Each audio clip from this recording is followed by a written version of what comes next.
ये कहानी है एक भिक्षु की। भिक्षु वह होता है जो सब कुछ त्याग देता है और एक चीज को अपना लक्ष्य बना लेता है। किसी व्यक्ति के भिक्षु बनने के पीछे एक बड़ी वजह होती है। कोई भी व्यक्ति ऐसे ही भिक्षु नहीं बन जाता है। उस भिक्षु के भिक्षु बनने के पीछे भी एक बड़ी वजह थी। भिक्षु बनने से पहले उसने बहुत सारे गलत काम किए थे। वो अपने मन के अनुसार चलता गया और उसके मन ने उसे गुलाम बना लिया। जीवन में हर सुख और संपदा प्राप्त करने के बाद भी उसके मन में बहुत दर्द था। यह मानसिक डर ही उसे भिक्षु बना देता है। भिक्षु बनने के बाद व्यक्ति संसार की पीड़ा से मुक्त हो जाता है, जंगल में रहने लगता है, अलग अलग प्रकार की ध्यान और अभ्यास करता है, भिक्षा मांगकर भोजन करता है, फिर शांति से एकांत में ध्यान करता है। लेकिन फिर भी उसका मन शांत नहीं रहता है। वो बेचैन और परेशान रहता है। एक बात याद रखनी चाहिए कि ध्यान किसी भी आध्यात्मिक यात्रा या आत्म सुधार का शुरुआती चरण होता है। इसे तब शुरू किया जाता है जब आपका मन शांत हो। लेकिन उस भिक्षु का मन तो शांत था ही नहीं।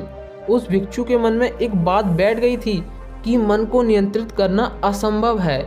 लेकिन फिर उस भिक्षु की मुलाकात एक व्यक्ति से होती है जो ना तो भिक्षु था और ना ही बुद्धिमान व्यक्ति। वो एक साधारण सा चरवाहा था जो भेड़ बकरियों को चराता था। उसका नाम गोपाल था, जो जंगल में भेड़ बकरियों को चराने में लगा था।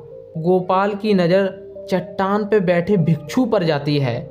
वो भिक्षु अकेला बैठा था। गोपाल उसके पास जाता है और कहता है क्या मैं आपकी कोई मदद कर सकता हूँ? आप बहुत चिंतित दिख रहे हैं। अगर आप चाहें तो मुझे अपनी समस्या बता सकते हैं। भिक्षु ने गोपाल की बात सुनी और हंसते हुए कहा, भला तुम मेरी मदद कैसे कर सकते हो? तुम संसारी हो और मोह माया से जुड़े हुए हो और मैंने तो सब कुछ त्याग दिया है। जंगल में आया हूँ, फिर भी मेरा मन मेरे वश में नहीं है। मैं अपने मन को कभी भी नियंत्रित नहीं कर सकता हूँ। ये असंभव है। गोपाल ने कहा, चलिए इसी बहाने आपने अपनी समस्या मुझे बताई। आप ऐसा क्यों सोच रहे हैं कि आप अपने मन को कभी नियंत्रित कर ही नहीं सकते हैं? आपकी सोच गलत है कि मन को कभी भी नियंत्रित नहीं किया जा सकता है। गोपाल कहता है कि मैं आपको सिखा सकता हूँ कि मन को कैसे नियंत्रित किया जाता है। मुझे अपने मन को नियंत्रित करना आता है। मन को नियंत्रित करने के लिए सभी वस्तुओं को त्यागने की आवश्यकता नहीं है, ना ही जंगल में आकर रहने की आवश्यकता है। मन को वश में करने के लिए एक चीज छोड़ना सबसे जरूरी है। भिक्षु कहता है, वह चीज क्या है? चरवाहा कहता है, वह एक चीज है गलत जानकारी। हमारे भीतर जो जानकारी गई है हमने उसे सच मान लिया है। भिक्षु कहता है, लेकिन वह कैसे?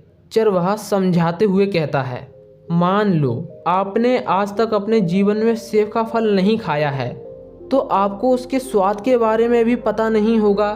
तो क्या आप कह सकते हैं कि सेब का स्वाद कड़वा होता है? भिक्षु कहता है, नहीं, मैं ऐसा नहीं कह सकता हूँ। भिक्षु चरवाहे की बात से प्रभावित हो जाता है और उससे कहता है, क्या तुम मुझे इसके बारे में विस्तार से बता सकते हो? गोपाल भिक्षु से कहता है, अगर आप अपने मन को नियंत्रित करना चाहते हैं तो मेरी बातों को ध्यान से सुनिए। चरवाहा कहना शुरू करता है, आप अपने मन को नियंत्रित कर सकते हैं जब आप अपनी जड़ों को देख पाएंगे। और हमारे शरीर में जानकारी के 5 प्रवेश द्वार होते हैं। इन्हीं के द्वारा जानकारी हमारे शरीर में प्रवेश करती है। ये हैं आँख, नाक, कान, जीभ और त्वचा। पहला प्रवेश द्वार आँख। हम अपनी आँखों से जो भी देखते हैं, अच्छा या बुरा, वह सब हमारे मन में याददाश्त के रूप में इकट्ठा हो जाता है। दूसरा प्रवेश द्वार कान। जो सब भी हम अपने कानों से सुनते हैं वो हमारे मस्तिष्क में रह जाता है। तीसरा प्रवेश द्वार जीभ। जो चीज़ हम जीभ से चखते हैं वो स्वाद हमारे मन में ज्ञान के रूप में अंकित हो जाता है। चौथा प्रवेश द्वार नाक। जो हम एक बार अपनी नाक से सूंघ लेते हैं वो हमारे मन में गंध के रूप में याद रह जाता है। पांचवा प्रवेश द्वार स्पर्श। जिस चीज को हम एक बार छू लेते हैं वो हमारे मस्तिष्क में ज्ञान बनकर रह जाता है। इन 5 प्रवेश द्वारों से जो भी जानकारी हमारे अंदर प्रवेश करती है वह जानकारी बीज के रूप में जमा हो जाती है और उन्हीं बीजों से वृक्ष बनते हैं। हमारा मन मिट्टी होता है जिसमें बीज बोए जाते हैं और हमारी बुद्धि बीज बोने वाले किसान की तरह है। अगर हमारी बुद्धि गलत जानकारी के बीजों को सही जानकारी के बीज समझकर बो देगी तो भविष्य में जब वह बीज वृक्ष बनेगा तब वह वृक्ष खराब फल ही देगा। हमारा मन एक उन्नति के काबिल खेत है जिसमें हम जो बीज बोते हैं वह हमारे अंदर उग जाते हैं और फसल बन जाते हैं। जैसे एक किसान ध्यान से सही बीजों को चुनकर उन्हें खेत में उगाता है ताकि उसकी फसल भरपूर और अच्छी हो, हमें भी अपने मन में सच्चे और सकारात्मक विचारों को बीज के रूप में बोने की आवश्यकता है ताकि हम एक अच्छे इंसान बन सकें, क्योंकि आपके मन में पहले से ही गलत बीज बो दिए गए हैं और अब वह बीज वृक्ष बन गए हैं। भिक्षु चरवाहे से पूछता है, तो अब मैं क्या करूं? मैंने तो अब तक अपने मन में बहुत सारे गलत बीज बो रखे हैं, अब मैं उन्हें उखाड़ भी नहीं सकता हूं। गोपाल भिक्षु से कहता है, आप अब तक अज्ञानता और अनजाने में गलत बीज बो रहे थे, लेकिन अब से अपने मन में सही बीजों को ही बोइए। अगर आपके अंदर गलत बीज हैं तो क्या हुआ? वो वृक्ष ज़्यादा दिनों तक नहीं रहेंगे, वो सूख जाएंगे, क्योंकि हमारा अनुसरण करना ही उन वृक्षों के लिए ऊर्जा है। जब वृक्षों को ऊर्जा ही नहीं मिलेगी तो वो वृक्ष कैसे रहेंगे? अब तैयार हो जाइए लाखों सही बीजों को बोने के लिए।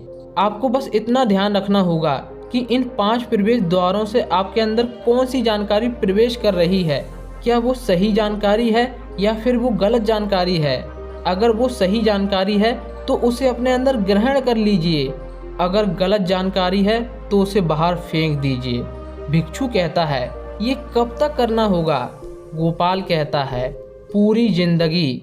जैसे हर दिन आप अपना पेट भरने के लिए अच्छा भोजन करते हैं, उसी तरह अपने मन को हर दिन अच्छी जानकारी दीजिए। जीवन में हर दिन हर पल आपके सामने 2 विकल्प होंगे, जिनमें से एक सही होगा और दूसरा गलत होगा, लेकिन आपको हर बार सही विकल्प ही चुनना होगा। हमेशा याद रखना, सही चुनाव करने से आपके अंदर दुख हो सकता है, आपको कठिनाइयाँ हो सकती हैं, लेकिन वह दुख कुछ समय के लिए ही होगा, उसके बाद वह दुख चला जाएगा। फिर आप अपने मन को नियंत्रित कर सकते हैं, लेकिन उस समय के लिए आपको आज से ही शुरुआत करनी होगी और शुरुआत हो चुकी है। मैंने आपको आज सही जानकारी दी है, इसी जानकारी के बीच पर आपका भविष्य का वृक्ष टिका है। यही नींव है आपके सुखमय जीवन की। भिक्षु गोपाल को प्रणाम करता है और उसके लिए अपने मन में आदर लिए चला जाता है। ये कहानी यहीं समाप्त होती है।